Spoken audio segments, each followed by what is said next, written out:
चलो देखा जाए, graphical representation of kinetic equation of first order reaction.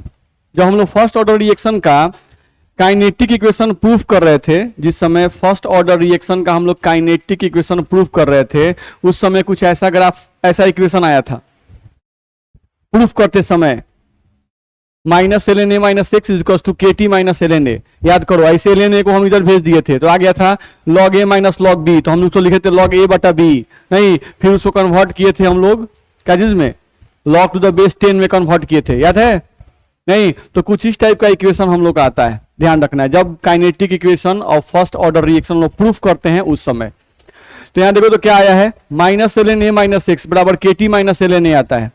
क्या किया गया है इसमें, तो minus L N A minus X रहने दिया गया है, minus L N A minus X रहने दिया गया, बराबर यहां क्या किया गया के टी, और ये जो माइनस था वो प्लस हो गया। कैसे, एल एन जो ए था इसको क्या कर दिए 1 बाई ए, नहीं तो याद करो हम लोग लॉग में एक फॉर्मूला बताए थे, लॉग ए बाई बी बराबर होता है माइनस लॉग बी बाई ए, होता है ना, नहीं तो यहां पर लॉग ए है, अगर इसी को हम लोग 1 बाई ए कर देंगे तो इसके आगे एक और माइनस लग जाएगा, तो माइनस माइनस क्या होगा प्लस, दिक्कत है नहीं? तो हम लोग को ध्यान रखना है। तो अब थोड़ा देखो, तो इसके आधार पे ग्राफ हम लोग थोड़ा खींचना है।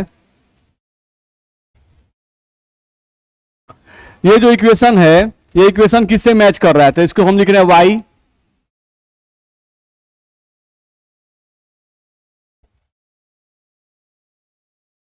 इसको हम लोग लिख रहे हैं y is equals to M X plus C, ध्यान रखना है, नहीं तो y equals to M X plus C अगर लिखते हैं तो ये क्या है,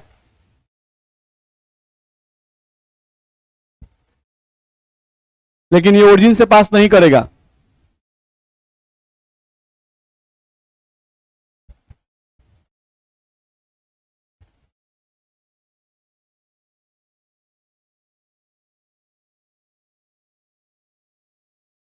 ध्यान रखना है।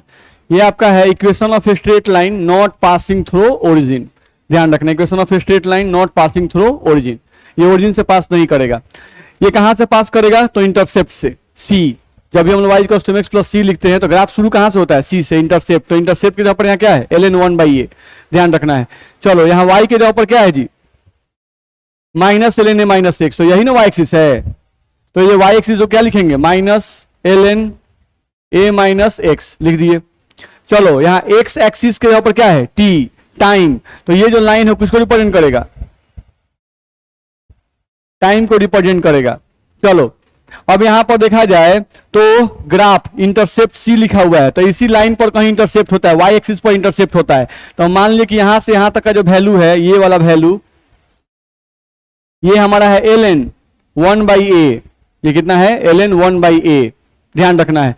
अब हमको ग्राफ खींचना है, तो ग्राफ तो स्ट्रेट लाइन होगा, नहीं, अब ग्राफ का जो स्लोप होगा वो पॉजिटिव है कि निगेटिव है देखना होगा। तो देखो तो ये स्लोप है, एम का मतलब स्लोप होता है, और स्लोप के जगह पर यहाँ क्या है, के, स्लोप के जगह पर क्या है, के, तो के आगे प्लस साइन है कि माइनस साइन, प्लस साइन, तो अगर स्लोप पॉजिटिव होता है तो ग्राफ इंक्रीजिंग की डिक्रीजिंग, ग्राफ इंक्रीजिंग, ध्यान रखना है। तो इसका ग्राफ होगा इंक्रीजिंग, यानी ग्राफ खींचेंगे कुछ इस तरह का आएगा, नहीं तो अगर कोई बोलता है बाबू तुमको कि minus L N A minus X और टाइम के बीच में ग्राफ खींचो, minus L N A minus X और टाइम के बीच में ग्राफ खींचो, तो ग्राफ कुछ इस तरह का आएगा। नहीं, अब ग्राफ को चेक कर लेते हैं कि सही खींचे हैं गलत खींचे हैं, चेक कर लो। ये जो a माइनस एक्स, ये तो एल एन मतलब लॉग है, इसका कोई मतलब थोड़े ना है। a माइनस एक्स ये क्या है, कॉन्सेंट्रेशन ऑफ रिएक्टेंट, ये क्या है, कॉन्सेंट्रेशन ऑफ रिएक्टेंट। तो जैसे जैसे टाइम बढ़ता है कॉन्सेंट्रेशन ऑफ रिएक्टेंट बढ़ता है कि घटता है, बढ़ता है। जैसे जैसे टाइम बढ़ता है तो टाइम बढ़ने से कॉन्सेंट्रेशन ऑफ रिएक्टेंट बढ़ता है, घटता है, घटता है, रिएक्टेंट घटता है क्योंकि रिएक्टेंट खर्च होता है समय के साथ। तो इस ग्राफ में बताओ कॉन्सेंट्रेशन ऑफ रिएक्टेंट घट रहा है कि बढ़ रहा है, बढ़ रहा है, बढ़ रहा है। देखिए अपने सस्पिशन में है सब, बढ़ रहा है, बढ़ रहा है। आप क्या बोलिए पहले बता दीजिए, आप जो बोलेंगे उसी के अनुसार हम लोग चलेंगे, हैं? बढ़ रहा है।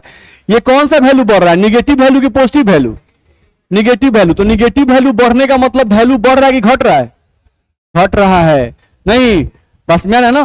तो हम क्या बोले, कॉन्सेंट्रेशन ऑफ रिएक्टेंट बढ़ रहा है घट रहा है, घट रहा है, नहीं क्योंकि कॉन्सेंट्रेशन ऑफ रिएक्टेंट का निगेटिव वैल्यू बढ़ रहा है। तो निगेटिव वैल्यू बढ़ने का मतलब वैल्यू घट रहा है कि बढ़ रहा है? घट रहा है। ये समझ में आता है ना? नहीं, हम बोले रिएक्टेंट का अमाउंट देखो बाबू, -2 था और -3 हो गया, -4 हो गया, -5 हो गया, तो वैल्यू बढ़ गया कि घट गया? घट गया। ध्यान रखना है। तो ये ग्राफ हम लोग का ठीक खींचा गया है। टाइम बढ़ रहा है, टाइम जब यहां है उस समय कॉन्सेंट्रेशन ऑफ रिएक्टेंट का निगेटिव वैल्यू यहां पर है। टाइम बढ़ गया तो कॉन्सेंट्रेशन ऑफ रिएक्टेंट का निगेटिव वैल्यू भी क्या हो गया? बढ़ गया। तो जैसे जैसे निगेटिव वैल्यू बढ़ता जाएगा कॉन्सेंट्रेशन ऑफ रिएक्टेंट का अमाउंट क्या होगा? घटता जाएगा। तो ग्राफ ठीक है। तो एक ग्राफ इस तरह का भी आता है। चलो दूसरे में आ जाओ। सेम वही इक्वेशन लिखे हुए, ध्यान से देखो, -ln(a - x) बराबर kt-ln(a). तो एक आपको आता है ln(a - x) और टाइम के बीच में ग्राफ खींचने के लिए। नहीं, तो जब भी -ln(a - x) और टाइम के बीच में ग्राफ खींचने के लिए कहे तो ऐसे खींचिएगा। ध्यान रखना है। एक सिंपली आएगा कि हम लोगों को ln(a - x) और टाइम के बीच में ग्राफ खींचना है, सिंपल। ध्यान रखना है। ln(a - अब निगेटिव में नहीं, किसमें खींचना है? पॉजिटिव में। तो देखो, तो -ln(a - x) बराबर kt-ln(a), ये फॉर्मूला था। अब इस फॉर्मूला में हम क्या किए कि इस माइनस साइन को इधर भेज दिए, तो माइनस को इधर भेज देंगे तो ये पॉजिटिव हो जाएगा। ln(a - x) बराबर, ये माइनस इधर है तो -kt, और ये minus minus minus plus ln(a). ऐसे होगा कि नहीं होगा? होगा। अब इसका होगा, ये लाइन चेंज किया जाए, क्या रिप्रेजेंट कर रहा है? अब पॉजिटिव ln(a - x) है, तो ये भी कॉन्सेंट्रेशन ऑफ रिएक्टेंट ही है। और x के जगह पर क्या है? x के जगह पर t है, टाइम, और m के जगह पर क्या है? -k। तो यहां पर स्लोप निगेटिव है कि नहीं है? है। तो ग्राफ इंक्रीजिंग की डिक्रीजिंग?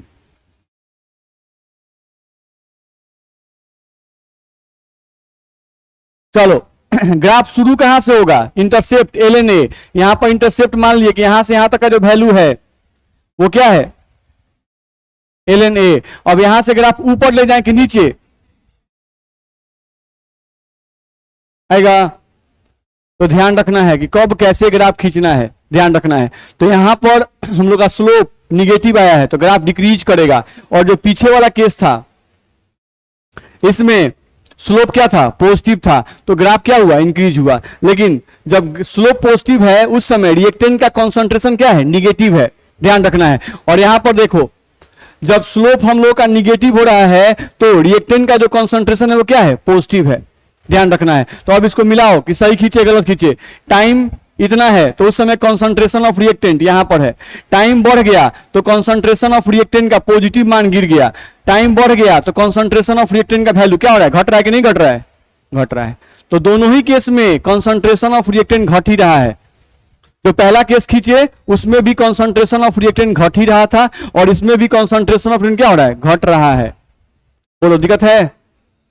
चलो, अब इसी में एक और ग्राफ हम लोग का आता है, उसको भी थोड़ा समझ लें।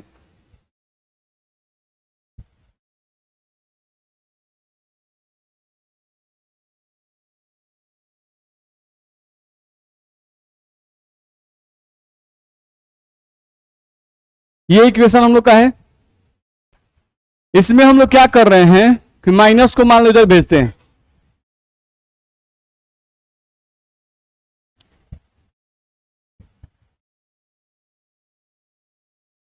अब इसको कन्वर्ट करना है हम लोग को log टू द बेस 10 में। तो कितना से गुना करें?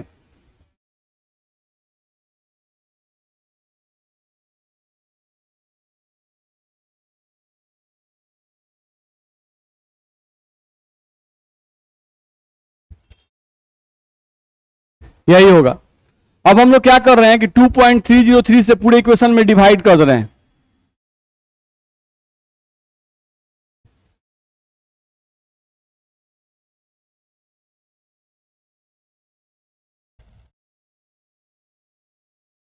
चलो इसको डिवाइड करेंगे तो क्या बच जाएगा?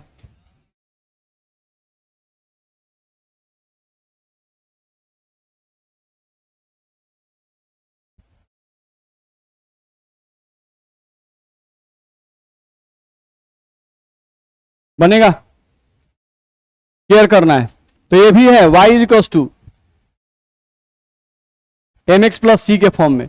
इसमें आपका ऑब्जेक्टिव में क्वेश्चन पूछा था, क्या पूछा था कि log a माइनस एक्स और टाइम के बीच में ग्राफ खींच रहे हैं। देखो y के जगह पर कौन है, log a माइनस एक्स, और x के जगह पर क्या है, टाइम। तो जो y और x के जगह पर है उन्हीं के बीच में ग्राफ खींचा जाता है। तो बोला गया था कि log a माइनस एक्स और टाइम के बीच में जब ग्राफ खींचते हैं तो स्लोप का वैल्यू बताओ। तो यहां पर स्लोप के जगह पर क्या है, माइनस के बटा 2.303। तो यही ऑप्शन में था, तो ध्यान रखना है। यहां पर अगर m पूछा गया, m का मतलब स्लोप पूछा जाए, तो यहां पर स्लोप का वैल्यू कितना है, तो ये ऑब्जेक्टिव में पूछ चुका है। तो ये भी इक्वेशन ऑफ स्ट्रेट लाइन है, नहीं, equation of straight line not passing through origin. यह भी ग्राफ कहां से स्टार्ट होगा, log a से स्टार्ट होगा। चलो इसे ग्राफ खींच के देखते हैं।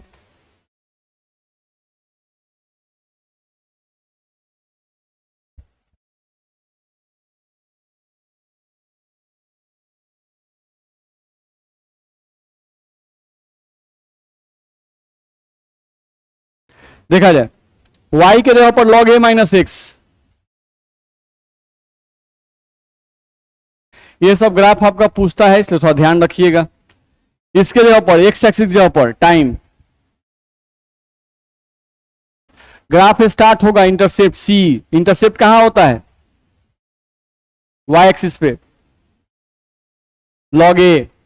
स्लोप का वैल्यू पॉजिटिव की निगेटिव, ग्राफ इंक्रीज की डिक्रीज, इसी में कौन इंक्रीजो बोल रहा है, कौन डिक्रीजो बोल रहा है, गधा का गधा सब बैठा हुआ है। स्लोप निगेटिव होता है तो ग्राफ डिक्रीज करता है, और स्लोप पॉजिटिव होता है तो ग्राफ इंक्रीज करता है। तो ऐसा ग्राफ ऐसा आएगा। बोलो दिक्कत है इसमें। तो इस टाइप का ग्राफ भी आपको एनसीईआरटी में भी दिया रहता है, नहीं तो देखिए तो अमन जी का ग्राफ पूरा हुआ कि नहीं। क्या सर कुछ ग्राफ पूरा हुआ, कुछ है, चलिए चलिए यहां पे आ जाए हम लोग देखो तो for gaseous reaction kinetic equation of first order reaction, नहीं तो आपको केयर करना होगा, यहां से पहले ध्यान देना होगा। अगर कोई रिएक्शन सॉल्यूशन के अंदर हो रहा है, if any reaction occurs in solution phase, अगर कोई रिएक्शन सॉल्यूशन फेज में हो रहा है तो आपको ध्यान रखना होगा उस केस में काइनेटिक इक्वेशन का फॉर्मूला हम लोग पढ़ चुके हैं। क्या पढ़े हैं, T बराबर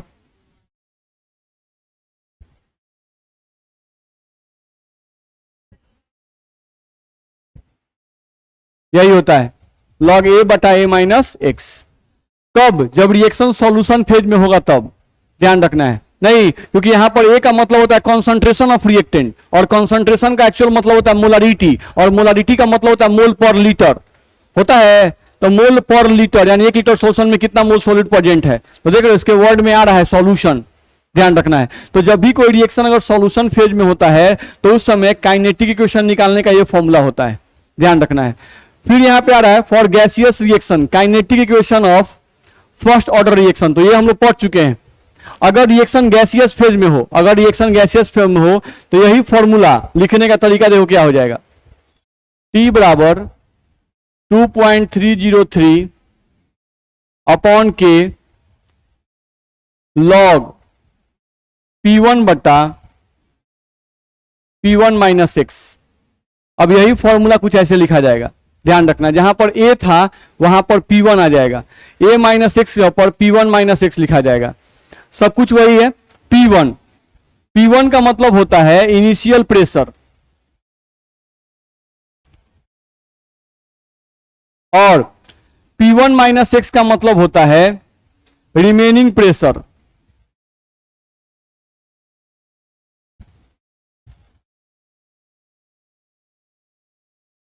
ध्यान रखना है, इनिशियल प्रेशर और रिमेनिंग प्रेशर इसका मतलब होता है। अब इस पर भी क्वेश्चन आते हैं, तो कैसा क्वेश्चन आता है चलो देखा जाए। एनसीईआरटी में एक एग्जांपल में क्वेश्चन हम लोग को दिया हुआ है, उसी को हम यहाँ पे लिखे हुए हैं, तो ध्यान दो। एक रिएक्शन दिया हुआ है N2O5, किस फॉर्म में है जी, गैसियस फॉर्म में है। ये N2O5 कन्वर्ट कर रहा है N2O4 प्लस O2 गैस में, नहीं तो एक रिएक्शन तुमको दे दिया है, ये पूरा का पूरा क्वेश्चन है। एक रिएक्शन तुमको दिया हुआ है और इस रिएक्शन में तुमको टाइम का वैल्यू दिया हुआ है। टाइम का वैल्यू यहाँ क्या दिया हुआ है? 0। जब टाइम 0 है उस समय टोटल प्रेशर दिया हुआ है कितना? टोटल प्रेशर दिया है 0.5। और जब टाइम का वैल्यू मान लो 100 हो गया, यानी मिनट में मान लो 100 मिनट रिएक्शन चला, तो उस समय टोटल प्रेशर कितना हो गया? 0.512। और क्या बोल रहा है?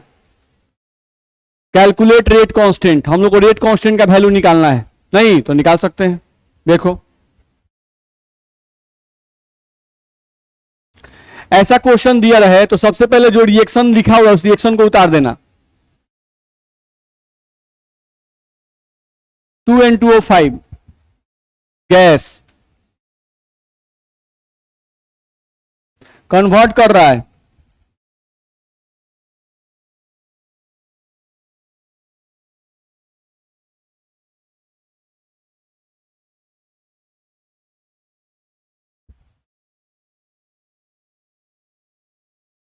बोलो इतना में दिक्कत है? हम लोग रिएक्शन जो दिया हुआ उस रिएक्शन को उतार दिए, ध्यान रखना है। अब थोड़ा ध्यान दो, t बराबर 0, जब टाइम 0 है, घड़ी में टाइमर क्या कर दिए? 0 कर दिए। अब घड़ी में टाइमर 0 किए हैं, इसका मतलब होता है कि रिएक्शन अभी शुरू नहीं हुआ है। तो अगर रिएक्शन नहीं शुरू हुआ है तो उस समय बर्तन में सिर्फ कौन होगा? ये होगा, ये होगा, ये होगा, सब होगा। बर्तन में सिर्फ ये होगा, ध्यान रखना है। सिर्फ यही बर्तन में आपका बचा हुआ होगा। ये तो अभी रिएक्शन हुआ नहीं, तो बनेंगे कहां से? नहीं बने होंगे, ध्यान रखना है। तो बर्तन में अगर सिर्फ N2O5 अगर होगा तो बर्तन पर जो टोटल प्रेशर लग रहा होगा वो किसके कारण लग रहा होगा? N2O5 के कारण। नहीं तो t बराबर 0 पर हम प्रेशर क्या मान लिए? P1। क्या मान लिए? Pressure P1। नहीं, और ये टोटल प्रेशर इसका है। उस समय इनका प्रेशर बताओ, 0 0। चलो अब कुछ टाइम बीता, तो टाइम बीता तो अब ये रिएक्टेंट खर्च होना शुरू हो गया। तो अगर ये रिएक्टेंट खर्च होगा तो इसका प्रेशर कम होने लगेगा, इसका अपना प्रेशर कम होने लगेगा। तो मान लिया इसका प्रेशर x से घट गया। कितना से घट गया? x से घट गया। तो बताओ इसका प्रेशर कितना से बढ़ जाएगा? इसका कोफिशिएंट 2 है, इसका भी कोफिशिएंट 2 है, दोनों का कोफिशिएंट सेम है। तो अगर ये x से घटेगा तो x से बढ़ेगा। नहीं, ये देखो कोफिशिएंट 2 है, ये 1 है, यानी जितना ये खर्च होगा उसका आधा ये बनेगा। नहीं तो इसका प्रेशर कितना हो जाएगा? बोलो दिक्कत है? किसी को दिक्कत है बोलना। तो t बराबर 0 पर प्रेशर P1 था। उस समय यहां पर 0, यहां पर 0 प्रेशर था। t बराबर t टाइम पर इसका प्रेशर x से घटा तो इसका x से बढ़ा, इसका x/2 से बढ़ गया। ठीक है। अब t बराबर t टाइम पर इसका प्रेशर कितना बच गया? P1 minus x। P1 था, P1 में से x कुछ ये खर्च हुआ तो इसका प्रेशर अब कितना बच गया? P1 minus x। ये तो वही बच जाएगा x, और ये कितना बच जाएगा? x/2। इतना में दिक्कत है? पहले देख लो, दिक्कत है? नहीं है। तो चलो अब ये बताओ, तुमसे पूछा जाए कि एट टाइम t बराबर 0, एट टाइम t बराबर 0, इसको देखना है। एट टाइम t बराबर 0 total pressure, at time t बराबर 0 टोटल प्रेशर, तो total pressure P1 plus 0 plus 0 लिखेंगे। क्या लिखेंगे? P1 प्लस 0 प्लस 0 होगा। ये बराबर कितना आ गया? P1 लिख दिए। नहीं, अच्छा क्वेश्चन में कुछ दिया हुआ है, टाइम 0 पर टोटल प्रेशर दिया हुआ है कितना?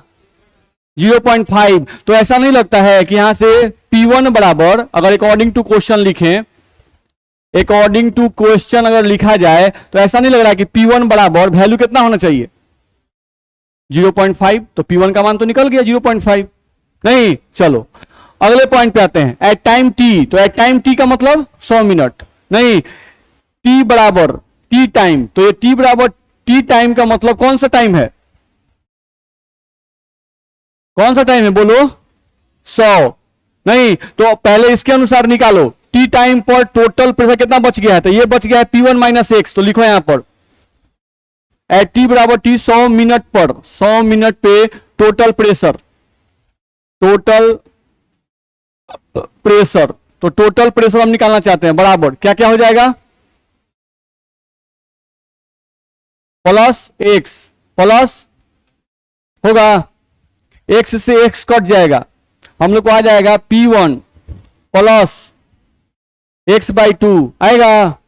और P1 प्लस x/2 बराबर, चलो 100 मिनट पर, क्वेश्चन में प्रेशर कितना दिया हुआ है 0.512, दिक्कत है। चलो अब फिर सॉल्व करो।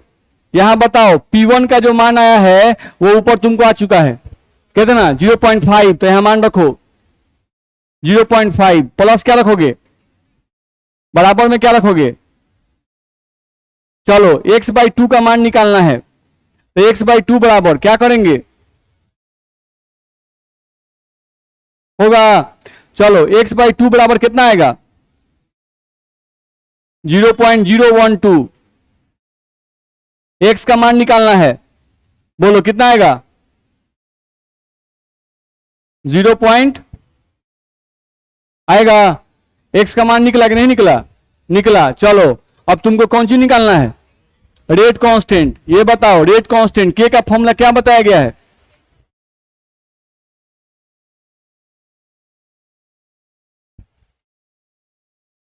बताया गया है के बराबर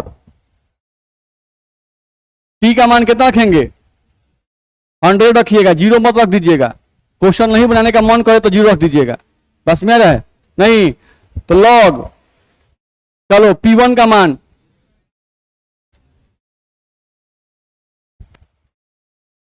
P1 का मान, x का मान,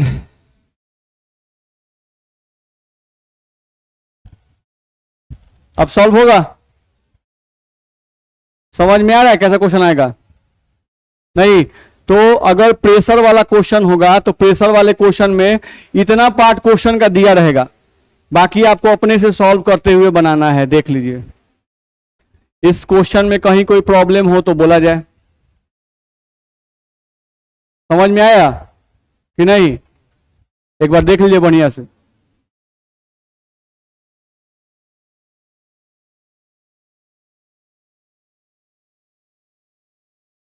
आए अकॉर्डिंग टू क्वेश्चन, क्वेश्चन के अनुसार हम लोगों को जीरो टाइम पर प्रेशर कितना है 0.5, और जीरो टाइम पर इसके अनुसार प्रेशर कितना आया है P1, सबको जोड़कर P1 आया है, तो P1 को बराबर कर दिया 0.5 के, वही तो किए। आपको बस क्वेश्चन को और सॉल्यूशन को कंपेयर करते चलना है, आपका आंसर बन जाएगा। देख लीजिए एनसीईआरटी बुक लाए हैं तो एनसीईआरटी बुक दीजिएगा। अब एनसीईआरटी में क्वेश्चन नंबर 20 और 21 है, उसी में को बनाना है, तो क्वेश्चन नंबर 20 थोड़ा आप लोग बनाएंगे अपने से। क्वेश्चन नंबर 20 आप लोग को बनाना है।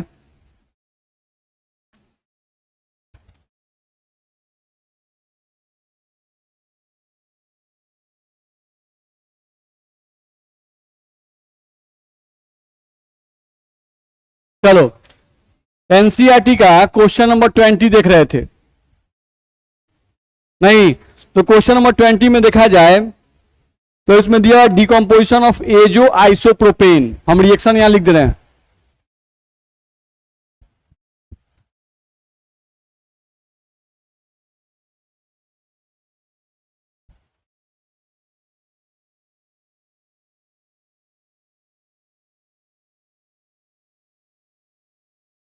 इसी को एजो आइसोप्रोपेन कहते हैं।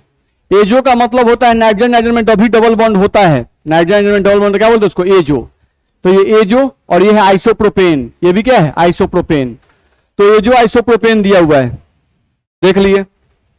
अब एजो आइसोप्रोपेन जो है ये टूट रहा है, डिकम्पोज कर रहा है, कौन सी में टूट रहा है भाई, तो लिखा हुआ है for the decomposition of azo isopropane to hexane and nitrogen, hexane का मतलब C6H14 और प्लस नाइट्रोजन का मतलब N2 गैस में टूट गया, ठीक है, तो ये रिएक्शन आपका हो गया। अब इसमें क्या कर रहा है, इसके लिए कुछ डाटा दिया हुआ है, टाइम का वैल्यू दिया हुआ है सेकंड में, और प्रेशर दिया हुआ है, टोटल प्रेशर आपको दिया हुआ है mm में, mm ऑफ Hg में आपको प्रेशर दिया हुआ है। तो यहां बोल रहा है कि जब टाइम 0 है उस समय टोटल प्रेशर 35 है, जिस समय टाइम 360 है उस समय जो टोटल प्रेशर है वो 54 है, और जिस समय टाइम 720 है उस समय टोटल प्रेशर जो है वो 63 है। तो ये बोल रहा है कैलकुलेट रेट कांस्टेंट, आपको के का वैल्यू निकालना है, के का वैल्यू क्या होगा। चलिए बनाइए, इसको अपने से ट्राई कीजिए पहले एक।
यहाँ पर हम लोग का जो कंपाउंड लिखा हुआ है उसको लिख के और ऐसे ही बना सकते हैं। देखिए तो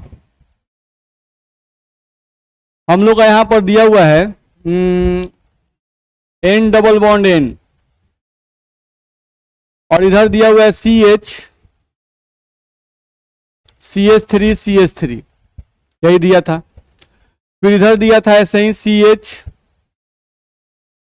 CH3 और यही टूट रहा था और टूट कर ये बना रहा था C6H14 और N2 गैस। तो जब भी रिएक्शन दिया रहे तो एक बार चेक कर लेना है कि रिएक्शन बैलेंस है कि नहीं। तो रिएक्शन आपका बैलेंस है। कार्बन गिनो 1 2 3 4 5 6 कार्बन। हाइड्रोजन काउंट करो 3 3 6 1 7 3 3 6 और 1 7 14। नाइट्रोजन काउंट करो 1 और 1 2 2, बैलेंस है। अब काम वही है, फिर लिखो T बराबर 0 पर इसका प्रेशर P1। उस समय रिएक्शन शुरू नहीं होता, इसका प्रेशर 0 0। T बराबर T टाइम पर इसका प्रेशर 1 से घट गया तो इसका प्रेशर भी 1 से बढ़ेगा, इसका भी 1 से बढ़ेगा। क्यों बढ़ा रहे हैं? क्योंकि इसका भी कोएफिशिएंट 1 है, इसका भी कोएफिशिएंट 1 है और इसका भी कोएफिशिएंट 1 है। तो जितना से एक खर्च होगा उतना ही ये बनेगा। T बराबर T टाइम पर कितना बच गया? P1 था, x खर्च हो गया तो क्या बच गया? P1 minus x। ये कितना हो गया? x, ये x। चलो T बराबर 0 एट T बराबर 0 टाइम, T बराबर 0 टाइम पर टोटल प्रेशर कितना लिखें? P1 प्लस 0 यानी P1 लिखे सिर्फ, क्या आ जाएगा? 0 टाइम पर टोटल प्रेशर कितना है? तो P1 प्लस 0 तो P1 ही ना आएगा? नहीं। और देखो तो क्वेश्चन में 0 टाइम पर प्रेशर का वैल्यू दिया हुआ है क्या? 35। इसका मतलब हुआ कि जो P1 का वैल्यू आया वो कितना हो जाएगा? 35। पहला काम हो गया। दूसरा काम था कि एट T बराबर T टाइम, तो कोई भी एक ले लो, मन करे 360 ले लो, मन करे 720 ले लो, कोई भी एक ले लो, दोनों में से कोई एक ले सकते हो। तो T बराबर 360 टाइम ले लो, टोटल प्रेशर नहीं 360 टाइम बराबर कितना हो जाएगा? तो P1 minus x plus x, P1 minus x plus x बराबर, उस समय किसी एक टाइम को हम लिए हैं तो हम लिए हैं 360 टाइम। तो जब 360 टाइम लेंगे तो उस समय टोटल से कितना है? 54। तो यहां लिखो, कितना लिखें? बोलो, दिक्कत है? एक्स से एक्स को कैंसिल कर दो। चलो क्या आ गया? P1 plus X is equal to 54। तो P1 का वैल्यू पता है 35 प्लस एक्स बराबर 54। यहां से एक्स का मान निकालो, 54 माइनस 35 कितना आ जाएगा जी? 19 आ गया। एक्स का मान निकल गया। अब क्या निकालना था? Rate constant 2.303 upon T log P1 minus x के बराबर 2.303 टाइम हम कौन सा लिए हैं? 360। तो 360 लॉग P1 का मान कितना? 35। यहां लिखेंगे 35 डिवाइडेड बाई 35 माइनस एक्स का वैल्यू बनेगा। समझ में आ रहा है? यहां लॉग के बाद बनेगा ना, लॉग के बाद तो नहीं बनाइएगा आप लोग, ये नहीं कि अभी लॉग तक पहुंचा के सर बन गया, नहीं, पार मत कर दीजिएगा इसको। लॉग टेबल आपको सिखाया गया है तो उसके हिसाब से इसको सॉल्व कीजिएगा। कैसे लॉग टेबल हम बताए थे उसका यूज करके पूरा आंसर तक इसको लाइएगा। नहीं तो जितना भी क्वेश्चन हम लोग बना रहे हैं उसको आंसर तक पहुंचाना आपका काम है।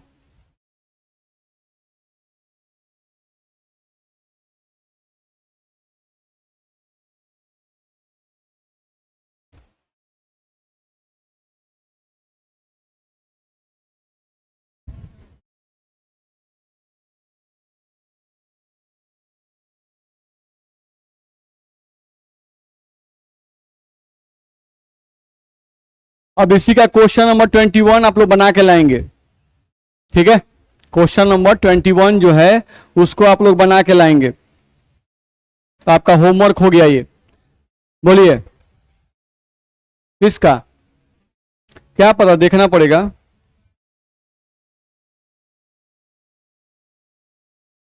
देख लेते हैं क्वेश्चन नंबर 20।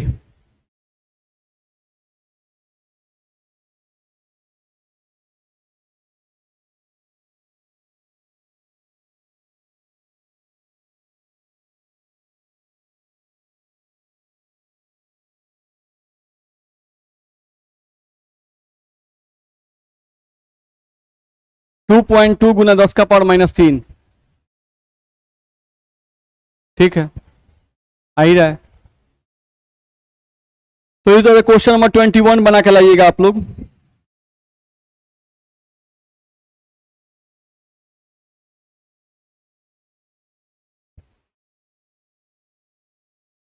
लीजिए, बुक किसका था ये, किताब किस किताब का था?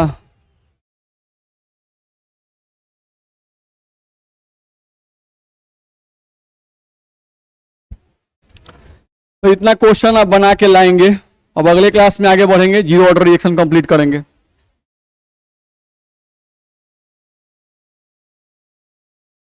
कल खुला